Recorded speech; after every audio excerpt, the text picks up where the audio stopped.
پتہ چلے کتنا حسن والا ہے، لوگوں کو پتہ چلے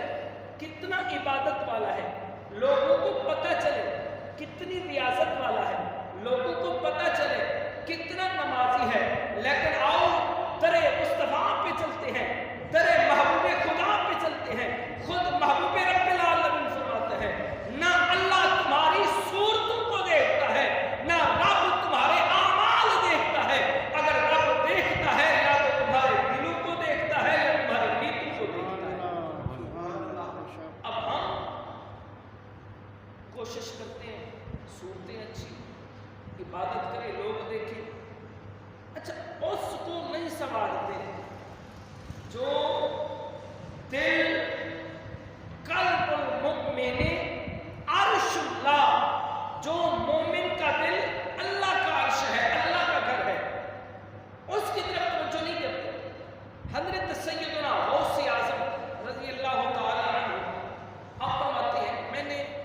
اللہ کی پاک بارگاہ میں عرض کی مولا میں اگر ڈھونڈنا چاہوں تو کہاں ملے گا؟ اے رب العالمین اگر میں تلاش کرنا چاہوں تجھے ڈھونڈنا چاہوں تو مجھے کہاں ملے گا؟ میرے رب العزت نے جواب دیا اے میرے پیارے غوث اعظم اگر تو مجھے تلاش کرے، اگر تو مجھے ڈھونڈنا چاہے تو پھر میں رب اپنے مومن بندے کے شکستہ دل میں ملوں گا، ٹوٹے ہوئے دلوں کے اندر ملوں گا، اپنے مومن بندے کے دل میں ملوں گا۔ اگر تو تلاش کرنا چاہے تو دیکھیں کہ وہ عظیم لوتھڑا ہے،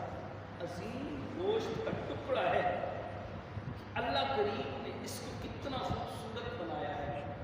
اور حدیث میں نے پڑھی ہے، جتنی پڑھی ہے تو اللہ کریم نے بڑا ہی کمال اس کے اندر فرمایا ہے کہ کوئی ایسا جسم کا اعضا، ہر اعضا، ہاتھ بھی دو، آنکھ بھی دو اور کان،